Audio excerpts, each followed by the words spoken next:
Guys, what is going on? Payne here once again, and welcome back to my Everton career on FIFA 13. It's my second season and we are in the month of September. We are continuing on with our season. Things are looking pretty good at the moment. The team is running nice and smoothly, and we are kicking off this video with our first fixture in the Capital One Cup this season against Plymouth Argyle. We won it last season, if you remember, against Manchester United at Wembley, and I believe that this Everton side are capable of going through to that final again this season and retaining the Capital One Cup. If we couldn't beat Plymouth Argyle in this fixture, I would have been so annoyed, because as champions of the Capital One Cup, it is our duty to make sure that we hold on to that trophy. I mean, there were a few moments where I thought, well, Plymouth Argyle, they're going to get a goal and they're going to knock us out of the Capital One Cup, and that's going to be us done with that competition this season. But in the second half, I bring on Darren Bent, and it seems as though he has this amazing effect on the team. The team's mindset just changes completely. And you know what? Darren Gibson deserved this goal.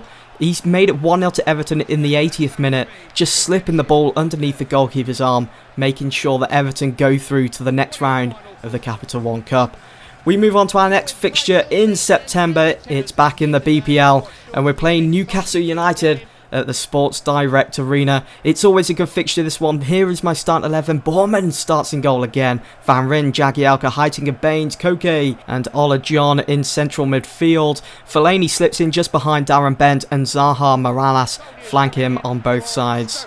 Within the first 10 minutes of the game, Jonas breaks through our defence, being stubborn with the ball, holding on to it, and he gives it to Cisse. And you know what, just watching that back now, I am so glad that I signed Borman. He is such a wonderful goalkeeper. I mean, when the opposition are so close to your goal on FIFA 13, you know it as well as I do. The majority of times the ball is going to go into the back of the net, but Borman managed to keep it out, keeping us in the game. And just 10 or so minutes later, up in Newcastle's half, Fellaini makes it 1-0 to Everton with a simple tap in. In the second half, I do use up all three of my substitutions. I bring on Christian Tello, Jelavic and Tarat, hoping to get another goal or maybe even two more goals to end this game. And Zaha almost got his debut goal, and I was shocked. How did Jelavic miss that? The goal was gaping. He could have made it 2-0.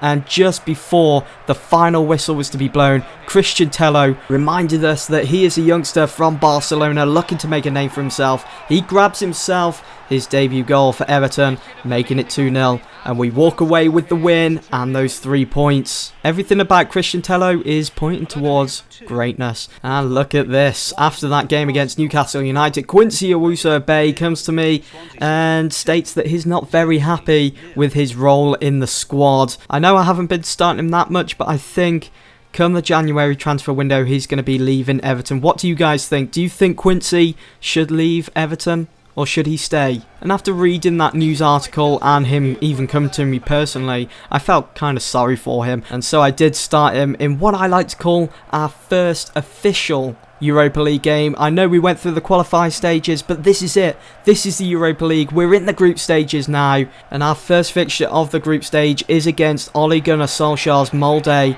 3 minutes into the game, Erkran breaks through our defence, who is a former Manchester United player, doesn't play for Molde anymore, as he's just recently signed a 4-year deal with the Dutch side, Heerenveen. You will notice that I did take Quincy Owusu-Bay off just before the second half got underway for Zaha.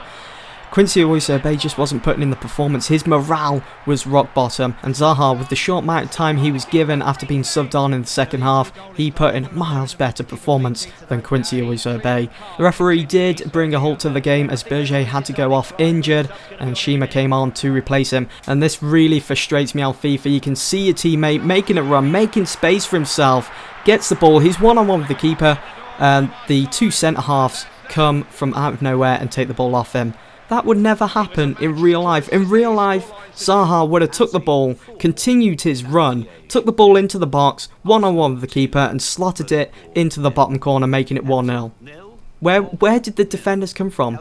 Anyway, look at this. Look at this for a top story. Christian Tello, the man in form.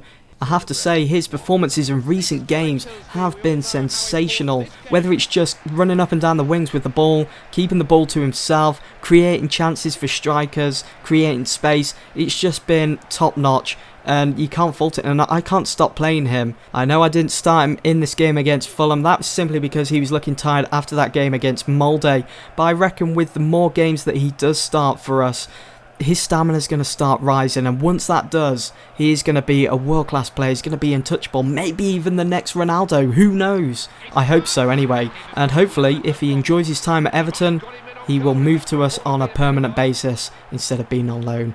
Anyway, to this game against Fulham in the BPL, Fellaini gets himself a yellow card after a silly challenge. Pienaar takes the ball into the box, gives it to Darren Bent, and how did Bent miss that? It should be 1-0. It should be into that bottom corner, and we should be celebrating a goal.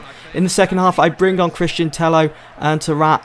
Now, I know Tarat hasn't been starting games as much as you probably like to see, but it's coming, don't you worry. I'm just easing Tarat into the Everton team. And look at this, scrambling all over the place in the box. It should be 1-0. Are we destined for another draw? I'm sick of draws on Everton. And look at that. Ball goes out of play for a goal kick. And nothing came of it. The game does end 0-0. And we just walk away from Goodison Park with 1 point. We move on to our next fixture. And it's our next fixture in the Capital One Cup. It's the next round against Reading.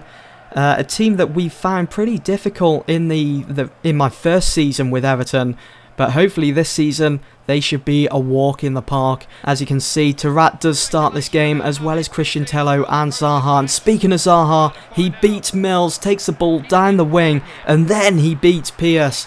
Absolutely amazing stuff, but unfortunately we don't produce anything from it.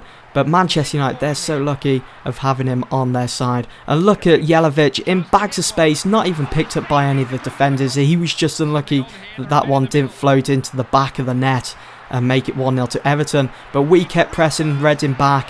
And in the second half, I do use up all three subs. Bring on Jordan Ayew, Darren Bent and Fellaini, strengthening our attack, looking to push us through to that next round. And what happened here? Look at Borman. I accidentally give it away to Reading, and we was very lucky here. They could have easily made that 1-0, but Borman was there to save the day and clear the danger.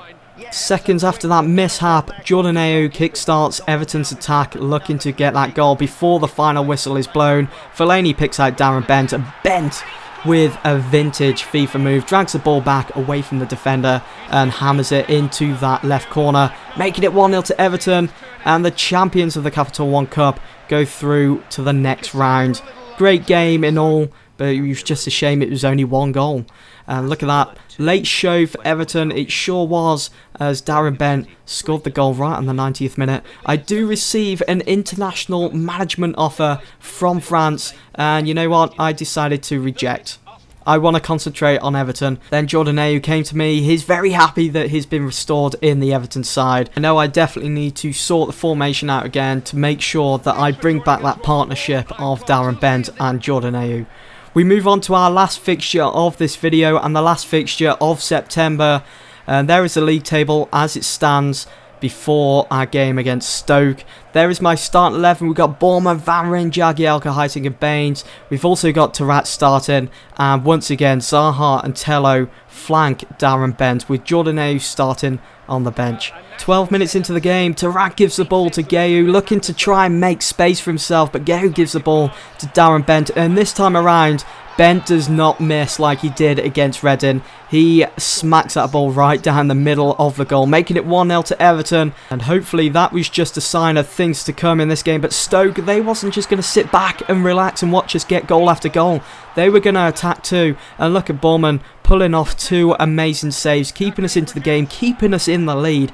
We look to make it 2-0 before half-time rolled around. And it was going in, but the Stoke goalkeeper got to the ball just in time, knocking it off the line. Stoke did clear the danger, but for only a short amount of time, as Tarat looked to grab his debut goal in style, but unfortunately he didn't. And in the second half, we was ready to get another goal or two. And Jordan Ayew, after coming on as a substitution, hammers the ball. It rattles against the crossbar, looking to make it 2-0. And Fellaini, was just scrambling the box to get that second goal before the final whistle was to be blown. But Stoke again, looking on form with their defence and just clearing the danger. Jordan Ayew again, picks out Christian Tello. It looked like they cleared the ball, but Tello takes the ball back off the defender. And he kills that one around the goalkeeper in the 88th minute. Let's see that again. Absolutely sublime goal. 2-0. We was going to walk away with this, but Kenwyne Jones for Stoke. He was through on goal, and look at Borman again. What a save. Sticking his foot out and keeping that clean sheet. 2-0 was the final score, and we will walk away with those 3 points to end the month that is September. And guys, I want you to let me know in the comment section below who your Everton player of the month was in this video. And there is the league table as it stands at the end of September. Guys, that is the end of this video. Hope you've enjoyed. I'll see you in the next one. Peace out.